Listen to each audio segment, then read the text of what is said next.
Hey guys, welcome to another episode of Design Corner. I'm your host Elog, and today I'll be showing you how I created this t-shirt print from scratch. By that I mean from sketch all the way to a finished PNG/PDF. This will not be a step-by-step tutorial of any sort really. I'll just be showing you an overview of the process, what programs I used, and what my thinking processes were. Without any further ado, let's get into the video.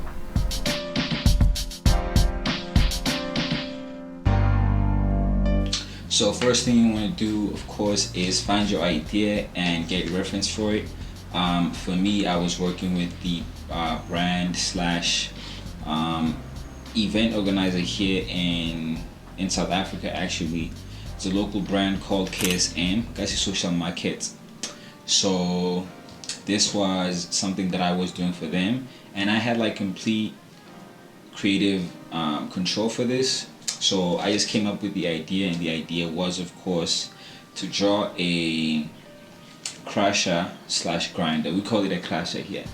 So the idea was to design a crusher in the old-timey cartoon style, kind of like how they used to draw Mickey Mouse in them back in the day with the big eyes and stuff.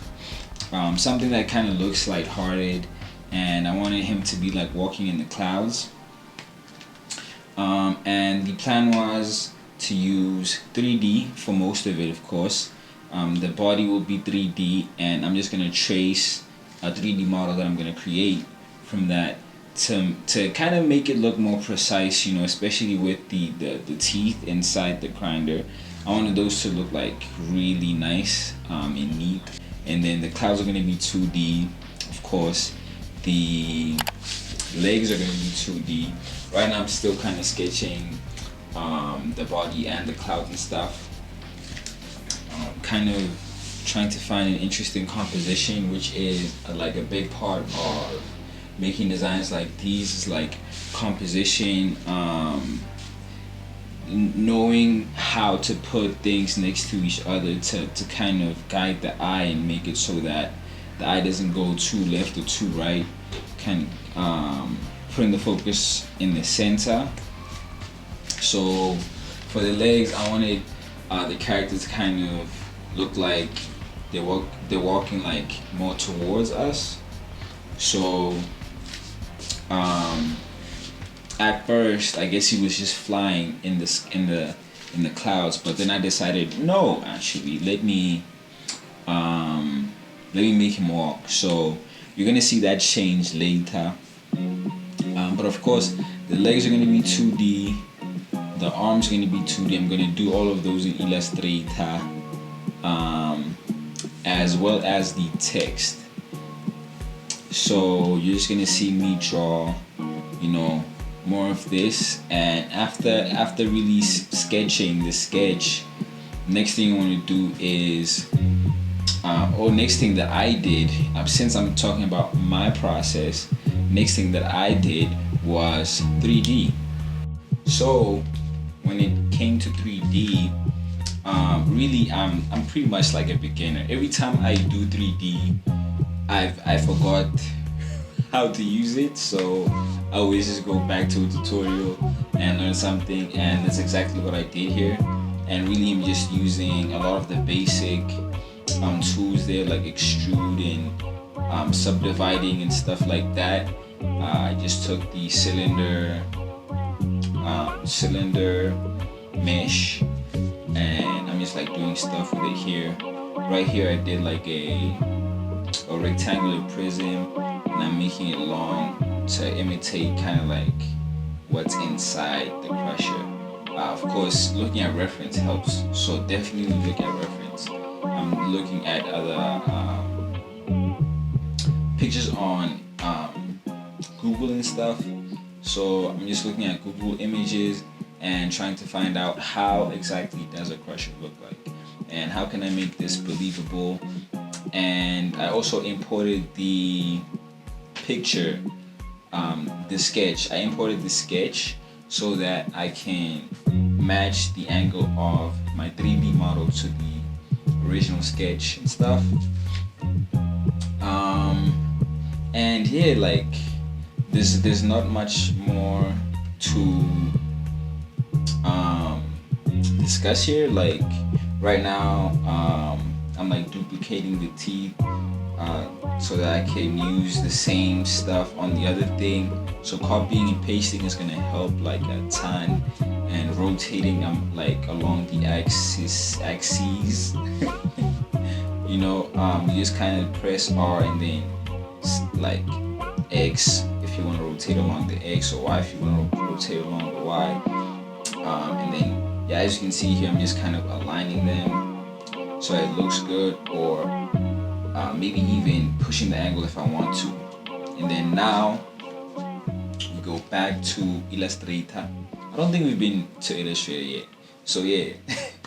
Now we hop into Illustrator, and I'm just using the basic shape tools, like the cylinder, not the cylinder, what is that? The ellipse tool, and using the other shape tools. Also shape builder tool. Shout out shape builder tool. I'm just gonna shout out the tools that I use. This is not a tutorial, but I'm just gonna tell you kind of like what I did. But I did a lot of like shape building. Like here, for example, I did those and then I meshed them. What else did I do? Like there's a tool that lets you cut the scissors tool. It lets you cut paths. Right? It lets you cut paths so that if you have overlapping lines, you could just cut the path so you don't have to worry too much about overlapping. Which is why, of course, I love using Illustrator for things like this, because like it's super editable. You could always go back. You don't have to be too careful, like especially with the line work. Like I like being able to like be flexible with my line work, because at the end I want to make the outlines thicker than the other lines that are inside. So again, here I'm just using simple tools, shape building tools, overlapping tools, and then cutting them, doing stuff like that. And here I thought I was gonna actually draw the text myself at the bottom, but that was not a good idea. So I'm picking out a font here, and I'm using the warp tool. And then now what am I doing right now? I'm using the warp tool, which is arc lower, I think. I think I used the arc tool, and I played with those settings a bit, and expanded it. And then I also did the outline is an offset path. So I did an offset path, and then I duplicated it to make a shadow layer, and I filled it all in black. Created another layer to what's the word I'm looking for? In your Pathfinder settings, there's like one that like does subtract front, something like that. I did that so that the white could stay. There's a lot happening right now, man. There's a lot happening right now. But yeah, learn about those things: offset path, warping, and I'm creating like a shadow. But that wasn't really from the shadow thingies. I just created myself. Then of course adding the kasi there and playing around with the text, playing around with the composition. What I like to do is whenever I do some changes to the text, I put it off to the side so that I can like always come back later and reuse it if I want to use it again, or if I want to change it, or if I want to go back some steps. Because right now I'm kind of trying to clean up the artwork so that there is like no background. You see the white, I want to get rid of the white so that there is like no white in the background. It's just a transparent background. You don't necessarily need to do this. You could just, because the next step is coloring. So you wouldn't necessarily need it to be like no background. You could just use a white background one with the black inks, and then use multiply opacity thingy. I didn't show how I did the text at the bottom, but it's pretty simple. Warp tool, and I just found the text and just use a warp tool, probably the flag tool or something like that. And right now I am, of course, coloring it in. Decided to go like a blue, kind of like a silver. That's what I'm thinking, like a bluish silver, like a silverish blue or something. I don't know. For the body, and then of course like white eyes. Kind of the classic colors and classic kind of look. Nothing too crazy yet. But yeah, like it's really coming together at this point. I'm just like trying to really bring it to life with the colors, and it actually looks pretty cool with no color, just like as the black and white version. I showed some people before I started coloring it, and someone was like, "Oh, this would be sick just as is." But of course, I wanted to give it some color because that's what the client wants. The client wants the full experience. Trying to make it reflect. I'm using what is this? What do we call these things? Again, guys, this is not a tutorial. Masks and gradients, and also like changing.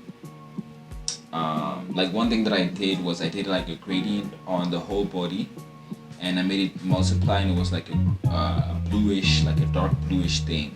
And I put on multiply, making your shadows colors makes your drawings look much better. Like if you're shading your subject, try using a color that's like blue or purple or something like that. Put on multiply, lower the opacity, and it kind of has more vibrance to it. And now I'm working on the clouds, trying to figure out if I should leave them like white, or if I should like tint them in some way. Testing what it would look like on a dark background versus white background. I kind of wanted to work for both. That's also something that I think about. I wanted to work for both situations, dark background or light background. Coloring the text, I'm really separating layers here. Another big tip: label your layers, have organized layers. And I think I'm pretty much done with coloring this one. I think in the end I did change the color of the text, but this is like the final design, just how it is. I really liked how it came out. I think I'm gonna print a t-shirt to show you guys, but this is one that my brother printed there by KSM. Yeah, man. And that's how the cookie crumbles. Thank you guys for watching. Thank you guys for watching me make this artwork over here. It was very fun.